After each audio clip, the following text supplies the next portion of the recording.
Oh, sorry. You know what? No, you know what? We're starting it that way. We're not going to do any countdowns or anything like that. We're just going to have you going... Trying to get that out before we started. So, welcome back to the Fearless Games Outcast. This is episode 2. Electric Boogaloo. I don't apologize if it's a little echoey in here. We're in the battle station room, as it were, the hobby room in my home. And we don't have much sound insulation here, so... It's better than my hobby room, which is just a folding table that I occasionally put in my kitchen area, and my roommate gives me weird looks. Yeah. But your roommate tends to give you weird looks just in general. Indeed. Yeah. In any case, it's been a little while since the first episode. I apologize if you can hear the laughter and screaming from the other room. We have a large number of people over at the moment because today is a very special day. Today is February 27th, and thus it is Pokemon Day. Woo! Today marks the 20th anniversary of the original release of Pokemon Red and Green in Japan. Mm-hmm. Red and Blue were released in the United States in September of 1998, so 2 years later. Right. But still, 20 years of Pokemon, pretty solid. We picked up Red and Blue from the eShop today, the original Red and Blue. Yep. Those are pretty solid. We've been playing that all day. Matt picked the wrong starting Pokemon? You really mispronounced the word right. No, definitely wrong. Okay, you know what? Listen, Bulbasaur is love. Whoa, what happened? We stopped? No, we didn't stop. My computer does this weird thing where it'll click shit randomly. Oh, okay. Yeah, so, no, the window just disappeared. No, Bulbasaur is love, Bulbasaur is life. However, Squirtle is the second best choice. So, I'm just going to say that Squirtle is the best choice. You're wrong. No, I'm not. You're quantifiably wrong. Only in a head-to-head battle at level 5. Head-to-head battle at just about any level. Oh, yeah, any level. Yeah, so I'm having a lot of fun with that. Yep. That's pretty much all we've done today. I'm excited for the recent announcement of Pokemon Sun and Moon, though I am frustrated that we have no news about Pokemon Go. Well, since it's a different producer, because it's not being made by the Pokemon guys technically, or Nintendo, it's going to have different news about it. Yeah, well, I just want to know what's going on. That's my problem with it. So we haven't heard a thing since it was announced. We don't know the release date. We don't know how far along they are. We don't know anything about how the game is going to work. I thought they were planning on giving us information this year. The head producer or whatever at Niantic is speaking at the Games Day conference in March. Oh, okay. That's March 14th through 18th.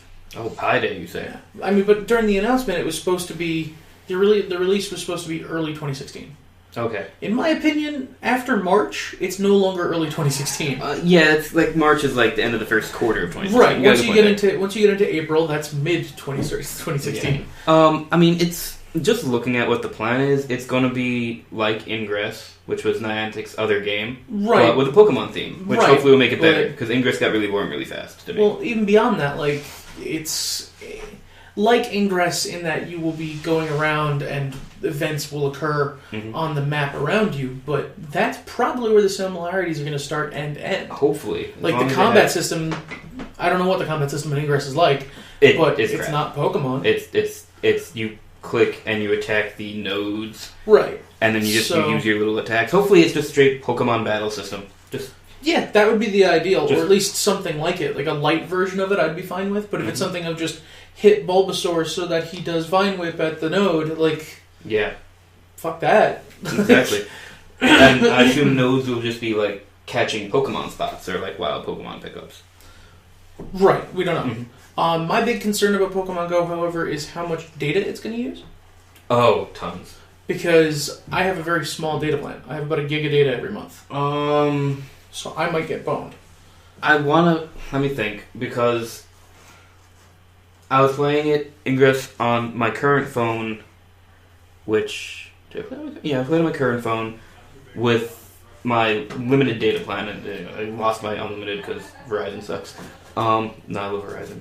But anyways, no, it's fine. It doesn't use it too much. You're going to kill your battery because you need your GPS on the whole time. Battery's fine. I have a little external battery. Like, I don't mind that. Yeah. There's an easy way to solve the battery issue. But the data issue, if it goes through my whole gig in a couple of days, I don't think I'm not going to play that the game. bad. You know, because, like, what I'm thinking is if... excuse me. If most of the Pokemon generation, event generation is done client-side, like, if all of that stuff can be created by your phone rather than having to download it, and all of the actual data usage is just GPS and saves. Yeah. Then it should be that. Should be okay. Except for, like, battling. But then again, if you're going to battle a friend, just find a Wi-Fi spot. Right. Yeah. And trading. Yeah. Now, one thing I've noticed in the community for Pokemon Go, because I joined the Pokemon Go subreddit because I'm excited for this game. I'm rolling my eyes right now. He's actually not. He's lying to you. I'm trying to, but I don't roll my eyes good. The thing that I find most interesting, and the thing I disagree with the community, or at least the subreddit community, the most with, is a lot of people are saying they don't want global trading in the game because they think that it'll mean that they don't have to get up off the couch and they can just get whatever Pokemon they want from their home. And I disagree with that because you still got to go out and catch Pokemon to trade. You still need Pokemon to catch. And it's like, I'm not going to trade you a Kangaskhan for a Rattata. It's just not going to happen. Yeah. Also, they did say that they're going to. I don't know the right term for it, but like you only get certain Pokemon in certain geographic locations. Yeah. Well, not only that, but the I don't know if they've confirmed it, but some of the things they've said point towards certain countries having exclusive Pokemon. Yeah. Like, Kangaskhan might be Australia's. That's what I was going to say. And if that's the case... Sorry, I just totally put my foot on your super patriotic toolbox. It is an American flag toolbox, yes, that's true. America. If that's the case, and I think it's a great idea, locking it like that, then the only way to get some of them is to have global trading. Well, yeah, because, like, there's another Reddit community called the Sylph Road. Go on. And they're basically creating themselves as a community to help people trade globally. So, like, I'm in New York, and I got Eevee, and maybe Eevee is New York exclusive. That's not going to happen, but it was the first Pokemon that came to mind. Yeah, if Eevee's exclusive to anywhere, I'm moving there. Right. But I want to trade my Eevee for a Kangaskhan from a guy from Australia. Right. The Sylph Road community is basically like, okay, who's in Australia? Who can trade it to somebody who's currently going to leave that country and come to the U.S. to trade it to a guy, to trade it to a guy, to trade it to a guy, to get it to this guy. And it's like, that's cool, like, as a community project. Yeah. But A, the logistics on that are a nightmare. Because you're going to get one guy in there who's just going to be like, hey, I'm going to steal the Kangaskhan. And B, if you're already planning this enormous community undertaking in order to achieve global trading, why don't you want global trading? Why don't you want a more convenient version of it that will not necessitate that you never leave the house, because you still need something to trade other people? I mean, I think it's fine that people find, like, a board or whatever, or there's an in-game message board where we can find, like, long-distance trading. It does take some of the exclusivity out of it, because then again, you, like, only can't... Yes and no, because you need to find someone who, A, has found and caught that Pokemon, and B, is willing to give that Pokemon up. Yeah, and they haven't said a word about things like breeding, but I assume breeding won't be a thing. Probably not. So then, like, probably not. Catching it, and then, like, having to want to let go of it, yeah. Right, like, let's say Kangaskhan is an Australian exclusive. Kangaskhan, just keep using that as the example, because kangaroos, and it's funny. Let's say Kangaskhan is an Australian exclusive, but can only be found with like a 5% chance in the middle of the outback where an emu is literally going to eat your dick. Like, how many times are you going to put your dick at risk? Maybe once. It's going to be hard to get that Kangaskhan if it's actually rare. Yeah. Like, if it's country exclusive and rare, global trading isn't going to cause a problem. You know, it's not going to ruin the exclusivity, because you're going to find someone who wants another country's exclusive Pokemon. What I think should happen is there probably won't be global trading at first. Like the first month or two of that's up, people just, catch, and then all of a sudden there's a big event where global trading happens. Yay! Maybe. Fine. I don't know. I feel like the arguments I've seen against it are just sort of like short-sighted and kind of closed-minded about it, because the argument I keep seeing is, I won't have to get up off the couch. And that's not true. Like, it's demonstrably untrue. Because you still need to get other Pokemon, you still need to trade Pokemon, and to go through all the cool fights and stuff. You'll be able to catch, I'm sure you'll be able to catch some Pokemon from your couch. Yeah. Like a Rattata? Right, Rattata, Pidgey. Oh, I better be able to catch a Pidgey every 2 seconds where I live right now. Well, where you live, you'll probably be able to get Pidgeys, Grimers, and actually, potentially, Eevees. If you look in the Pokedex, Eevee lives in urban environments. That's true. And thinking about it, Eevee's the only place you ever get an Eevee is a city. Yeah. So, but I'm going to have to go into Manhattan proper, not the wonderful trash hole that is Brooklyn. Yeah. Oh, trash hole! You'll be able to get Garbodor. What the heck's a Garbodor? You don't know what a Garbodor is? I have no idea what a Garbodor is. I apologize for the typing sounds, everyone. I need to show him what a Garbodor looks like. So I have not played a Pokemon game since Gold. We're really clear about that? What is this thing? Well, Garbodor is the evolution of Trubbish. Stop. What 5th grader did they get to So this is Trubbish. He's a trash bag. Trubbish is great. I love Trubbish. Garbodor is what happens when Trubbish bursts. You got too much trash. It looks so bad. It's pretty bad. The drawing is horrendous. But that's the actual official art. I'm sorry. I don't want to be mean and critique an artist and call them their art bad, but this is not a good drawing. Did I ever show you Vanillish? I've seen Vanillish. Yeah. Vanillish has my respect because it's so dumb. Yeah, I do kind of like Vanillish. I don't really like ice types, so I'll never use it. Yeah. But I do like Vanillish. Because water types are the best. But yeah, Garbodor. You'll be able to get Trubbish and Garbodor where you live. I'm going to have a full-on trash army. Yeah, exactly. 3 Grimers, 3 Trubbish. You actually might be able to get Magnemite. Magnemite would be cool. Magnemite, and then we'd have to find a way to trade that down to James. Yeah. Well, if he plays Pokemon Go, he better. I'm trying to figure out what I'd be able to catch in this area. Probably a lot of water types because we're right on the water. You are. But we do have a fair amount of shrubs. Maybe get trees. Like a ferret. No, I'm hoping for grass types. I'm hoping for water and grass types. Is it Sentry a grass type or is he a ground type? He's a normal type. He's a normal. The problem I have is I don't get the difference between normal grass and ground. Well, grass is plant. Okay. If it's a plant, it's a grass type. Okay. Ground is if it's like sand or dirt. Okay. So Diglett is ground type. Right. Sandshrew is ground type. How's that how's that different from normal? Normal is just like an animal from the real world. Like Rattata. It's just a rat. Ferret. Sentient It's just a ferret. It's like a really cartoony. Miltank is just a cow. Tauros is just a bull. So if it's really just Meowth, it's Rapidash? just a cat. No, Rapidash is a fire type.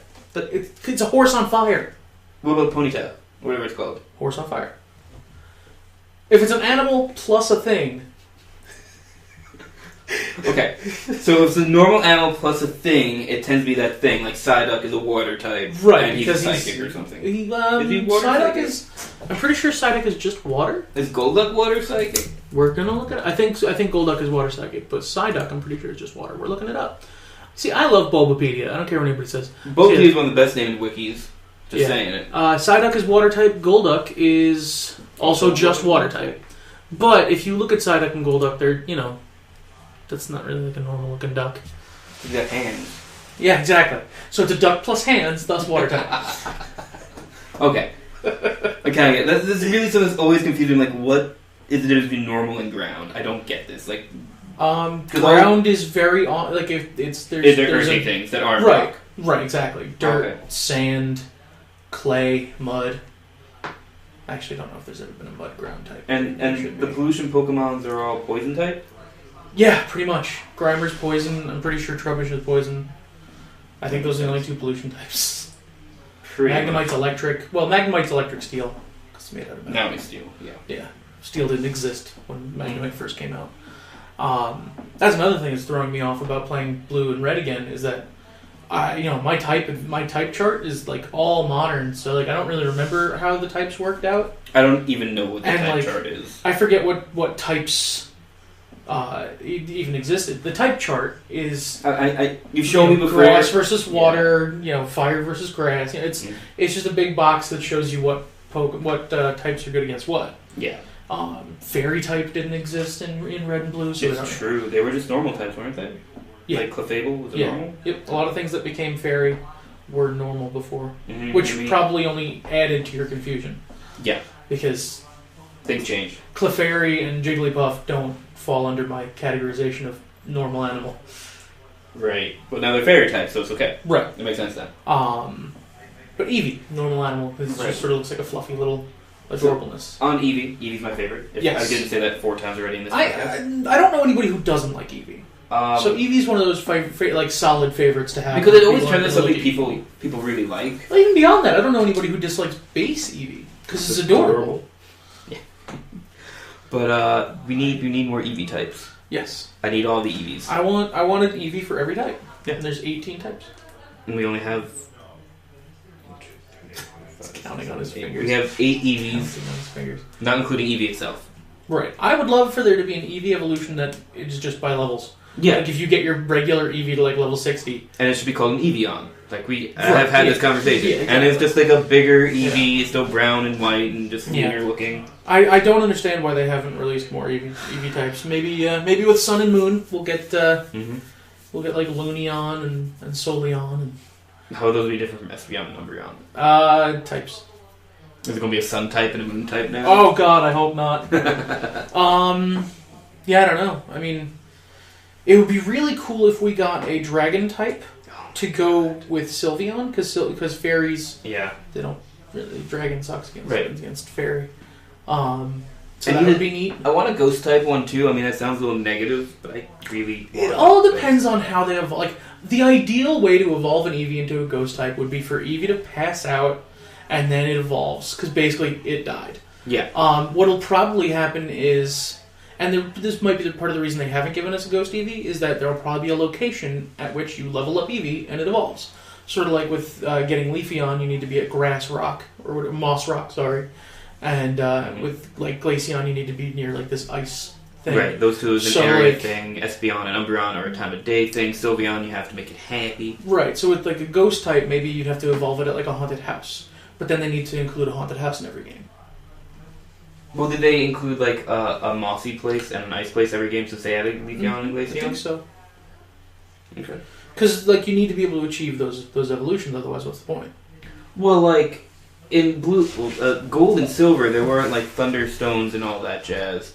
So like, I had to trade back to my Pokemon Blue to evolve all my Eevees. You couldn't get a Thunderstone in Pokemon Gold? Really? I'm pretty sure you couldn't. Let's look it up. Because the only way I could get my my whole Eevee team was to do little trade tricks with myself. Thunderstone. Come on, give me a show. Okay. Show me locations. Bill's grandfather in Last Dana and on Route 38 give you a Thunderstone in gold, silver, and crystal. Oh. So you're wrong. I am wrong. Well, I got impatient and didn't know that. Now let me look up Moss Rock. I like how this is basically just the Pokemon cast. Yeah, it's immediately turned into a Pokemon cast. I can hear Matt the vet downstairs probably talking about I don't know, 40K. No, none of their plays 40K. They wouldn't let him do that for this long. Huh? They wouldn't let him do that for this long. That's true. You're the only one who talks to 40K anymore. Yeah. Okay, so it looks played like 40K in 2-3 years now. Because we got into Infinity and I'd moved out of the standard area and I can't get to a shop that has 40K. Infinity is pretty good. Infinity is good. Yeah, it looks like there's been a Moss Rock in every game since Leafeon was introduced. Okay. Which would make sense. And it's like it's not always the same. Like one time it's like a little rock. One time it's a big rock. One time it's a corner rock. Like just a but a rock is easier to place than exactly. It's just a mossy rock. Graveyard, somewhere with death stuff. Yeah, so that's the thing with Eevees is like, however they put, like that's what I'm wondering with Sylveon is that you have to do the Pokemon-Ame thing to get Sylveon, or rather to get Eevee to evolve into Sylveon. Mm-hmm. Like you have to make it super duper happy through Pokemon-Ame. So are they going to change it for future generations, or is Pokemon-Ame just a permanent addition to the Pokemon franchise? You know what would be really great? If no one realized that if you made it super upset, it would evolve into a dragon type. It's been there the whole time. They would have announced that. I know. But I actually did. I was talking to Robin the other day, and I was like, it'd be really cool if there were an Eevee evolution that only evolved if it hated you. And it's a cool concept, but it kind of flies in the face of the whole theme of like oh, you're my best friends in a world we must defend. Like, Yeah. you know, like every game has some theme of, oh, you have to treat your Pokemon right because they're your friends and they love you. Except for that Eevee, you need to kick him in the balls as often as possible so that he absolutely despises you and turns into a dragon. Then you can do whatever you want. Maybe he can like you again. Right, exactly. Like, I'm just picturing, like, you just got, like, your Eevee, like, chained up in the basement, feeding it, like, actual poop. Yeah, every now and again, you just electrify it. Like, Oh, the poor thing. right, that's the problem with that evolution. That's animal abuse. You're right. And then eventually, one day, after you come down and it stopped being afraid of you and instead just viciously tries to murder you, you feed it the rare candy. And all of a sudden, everything's better. Well, no, it evolves and it's more powerful, but then you put it back in the ball. So it doesn't kill you. You put it back in the ball, you bring it to the Pokemon Center, you go get it a haircut, like, you do all the stupid things, you give it a soothe bell, you know, you give it all the things that make it love you again, and everything's okay. Oh, gosh. That's a really traumatic, I just described a really advanced form of domestic abuse. Well, what you did is you described one of the worst kinds of Pokemon researchers. That know that Eevee can change and evolve under certain situations and saw how much duress it could put it under to make it evolve. Yes. Basically described, no, I'm not going to make that comparison because it's not accurate, but I'm going to make it anyways. The Crystal Alchemist from FMA. Oh, I've never watched FMA because I like good shows. It is a good show. You have no feelings and emotion. In one of the Pokemon manga, I think it was Pokemon Adventure, Team Rocket actually like really messes with an Eevee really badly, and they give him like a little implant behind his ear. That I don't know how they don't explain the science because Pokemon, but basically it can evolve into Flareon, Vaporeon, or Jolteon at will, and then go back. Yeah, and like it ends up like, hey, that's really fucking cool. Yeah. But the thing is in like constant horrific pain. So Satoshi has to solve that. Oh, I just had a bad idea. Uh-oh. Mega Evolution for normal Eevee, that makes it every type. That's pretty much impossible. Nah. It can be every type all at once, can it? No. Mega Evolutions are temporary, though, right? Just shut up. Or is specifically the anti-types to whatever it's against? That would be impossible to implement. Maybe not impossible, but Nintendo's not gonna... Listen, let's just focus on Nintendo giving us actual evolutions, and then we'll worry about Mega Evolutions later. Yeah. Yeah. I'm still hoping for that far-fetched evolution, but that's not gonna happen. It'd be great. Never gonna get it. Some of the best Pokemon do not have evolutions, that's why they're not good Pokemon. Dunsparce needs an evolution. What's Dunsparce? What's a You don't know what a Dunsparce is. Again, I haven't played this old. This is not, for me, this is the highlight of this particular Outcast. Showing him what... What is that? It's Dunsparce. You've definitely shown me this before. It is stupid looking. Yep. It doesn't have an evolution? No. It looks so much like it should have an evolution because it's so, like, Metapod. Oh my god, I found an animation of a Dunsparce with a top hat and a monocle, and it's like hopping about, and it's actually really adorable. I actually really like Dunsparce. I don't care what anybody says. Well, I've killed him. He's dead now. What is that horrible thing? What type is that? Normal. How is that? I think. Actually, it might be a ground type. Hold on. Let me. It might be a ground or some kind of... Like, what is it? It's normal. What's it supposed It's a land snake. It has wings! It's the land snake Pokemon. I don't even... Okay, here's my problem with it. Snakes don't have eyelids. That's not its eyelids, that's the pupils. It's... What? Yep. No! Well, I mean, if you look at all the pictures, it's not like those are ever open. Oh my god. That's its pupils.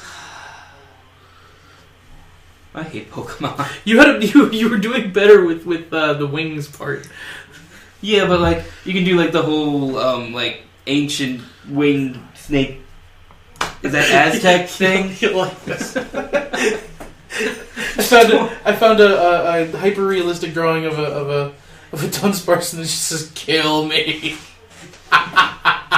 That's good. That's good. Dumb looking Pokemon. I love Dunsparce. Ugh. But yeah, Pokemon, has it gone too far? maybe. Never.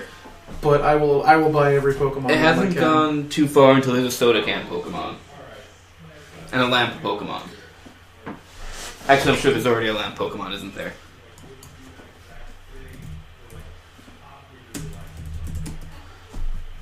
Yep. Damn it. It looks kind of cool though, so I'm okay with it.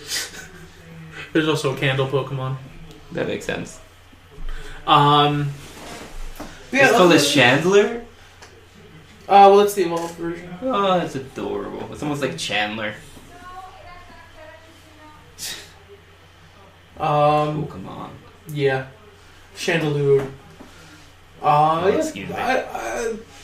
Other than Pokemon, though, we've been doing some Infinity stuff. Yep. We're slowly getting better at not sucking at the rules. Yeah, those rules are complicated. It's just we keep missing, like, little things, or we read something really specifically and don't read the exception. Like, unfortunately, we're confusing speculative fire and intuitive fire for a little while. Right, but that's part of what makes it complicated. Yeah. I'm not saying the rules are bad, I'm saying they're complicated. The rules are awesome, but they are complicated. Yeah, so it's very hard to master the game, but it's a lot of fun. Mm-hmm. The models are super cool. Yeah. And, we're getting ready for... Yeah, I don't mind making an announcement. We're going to do a little tournament. Yeah. We're going to have a little in-house tournament, put it on the channel. It'll be fun. 4-player ITS proper tournament, 300-point list probably. And whoever wins is going to get the prize, because we're actually going to pick up like one of those tournament packs. Yeah. Because why not? Mm-hmm. Infinity is really solid. I like painting the models. Also, fuck 40k at this point. Yeah, it's there. I said it. Yeah, you said it. Infinity's just been more fun. Yeah. After 40k made me hate all metal models, Infinity made me like them again, surprisingly. I don't hate painting them as much. Corvus Belli, they're not necessarily the perfect company, but they don't feel like Games Workshop. No. They're constantly... One thing that I really like that they've been doing is they do have a constant release schedule. There's usually something new every month. Mm-hmm. And it's not just like, all of it's just like a big drop. There's like, oh, Blood Angels this week, and all this, and then eventually maybe we'll get to your army that we haven't updated in a decade. No, it's like they get 2 or 3 armies into every release. There's always what, every month whenever they do a release, which is about once a month, there's usually 3 models they release, thereabouts, and one for each model, or 3 model sets. It's like, here's one for the Yujing, here's one for Pano, and here's one for Combined Army. I do like that they're updating a lot of the old models too. Mm-hmm. Some of those old models are... Some of those old models are ugly as sin. I'll tell you that much. Yeah. But, I showed you the new Sujion, right? Yes, you did. Oh, it's so good. I saw some people on the Infinity subreddit, like, talking shit about it. I was like, what are you talking about? The old one I kind of like, because... The old one's awful. The mobile version of it, so the Sujion... Or, I'm sure we're saying that wrong. Oh, or maybe Sujian, I don't know. I mean, it is like their source, so it might be Jian, but it's Jia, whatever. Yeah. The old one, I like the mobile form because it looks like a robot. Yeah, the mobile form is okay. So it has 2 forms. There's mobile and combat form. Is that what it's called? Yeah. So mobile form is supposed to be quick and fast, and the old one's kind of like a 4-legged spider. It kind of looks like a Tachikoma from like Ghost in the Shell, obviously. And yeah, the standing form looks kind of. Yeah, he looks like he's doing a little jig. The new one's awesome because the mobile form, it looks like a freaking giant. Panther. It looks like a panther. I'm gonna go with lion, but panther's good. It looks like a predatory cat. Yeah, it looks fast and fierce. And the combat form looks like a dude. Like it looks like a big, scary dude. It's a much better combat form than the old one. I'll give you that. Yeah, they're both. I like them both better. I really do. I will never pick up that model for one specific reason. What? I don't want to paint 2 models like exactly the same to represent the same model. Because like it has 2 forms, so there's 2 models for it, right? Yeah. And like basically, since it's supposed to be the same guy, it should be exactly the same both times. I see what you're saying. So that would be stressful for you. Yeah, I don't want to do that. I don't know if it has rules right now. It does. Does it? Let's look it's not. It's not a new unit. It's a new. Yeah, but I thought they didn't update its rules. Oh, I don't know. Let me take a look. Let's find out. Let's check this dude out. The Imperial Service. I know that much, and it's like one of the last ones you can grab. Slide it down. We'll use the filter for tags. No, I don't. It'll save you like 20 minutes. It's not a tag. Yes, it is. No, it's not. It's not a tag? No. Is that why I have it? It's a remote. What? Yeah. But no, it's got decent stats. It's not the best stats in the world, but it's also not super expensive. It's a 60-point model. 2 different forms. Like it's actually pretty solid. I'm not really seeing what the difference is. Just high mobility is just a lot faster. Yeah, the high mobility is a lot faster. It's not as good in close combat. It's not as good in range combat, but everything else is the same. Yeah. I don't know why you would okay, I know why I use it in high mobility form because it's lightning fast. Well, also, how many points to this guy? Let's look at mechanical transmutation. Let's see how that works. It's gone from Pokemon cast to rules cast. Yeah. Again, one of the greatest things. What are you doing? I just thought I saw some schmutz on the microphone. Oh, okay. One of the things to like about Infinity, for those of you that don't play, rules are free. Rules are free. And Army Builder is awesome. Like, everything is really easy to access online. We happen to have a rule book. We use it occasionally. Constantly. Okay, we use it. Don't say occasionally. We check rules constantly, but I check rules constantly on my iPad. Okay, so changing from one shape to another is only a short movement skill. Oh. So basically, it's half of an order. You use that 8-2 movement, that 10-inch movement per round to get right up on somebody, and then change into the combat form, and then shoot, and you're a nightmare. Yeah. Yeah. Like, you use one order, move 10 inches, and then shoot, or you use one order to move and transform, so 8 inches transform, and then you have a whole other order to shoot and do whatever, or shoot then transform back, or what have you. Interesting to note that the high mobility form does not have hackable, but the combat form does. Really? Mm-hmm. Another reason to use the high mobility form. Fascinating. Also, high mobility form has multi-terrain. The other one does not. Well, that makes sense. Yeah. Decent weapon loadouts. No, I'm probably going to pick it up for my Imperial Service. Right. Army. I am not, because I'm not playing Imperial Service. Well, it's because you made the wrong choice. No, you guys agree. You're a weeaboo. No. If they do that invincible... Oh, yeah. I'm looking forward to more sectorials. Yeah. But yeah, right now I'm working on painting up my models for the tournament. Working on practice. Well, I'll work on practicing more later once I'm done with my Pokemon hype, which will never end.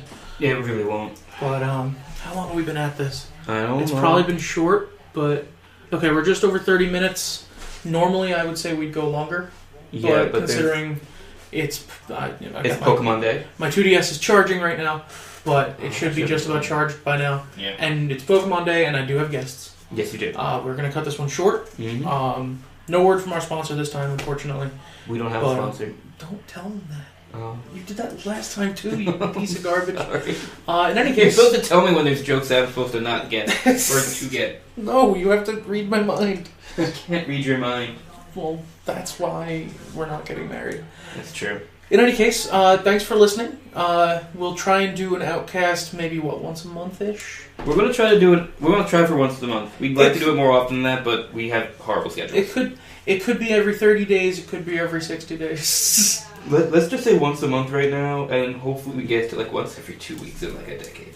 In a decade. Yeah. I'm gonna say once a month, but expect closer to bi-monthly. So 2 a month?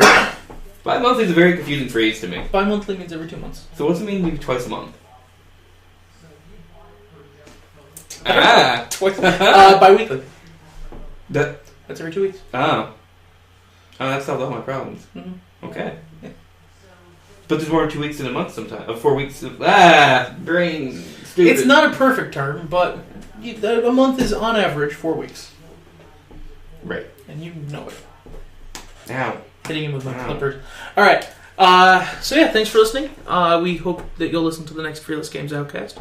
And until next time, this is the clown and I don't remember if I have a name anymore. Phil? Yeah, this is Matt the Clown and Phil signing off on the Outcast. We're not doing any of that take care nonsense. That's bye-bye now. Bye-bye now, really? I don't know. I listen to too many bad podcasts or awesome podcasts by other people. I'm just gonna go like this.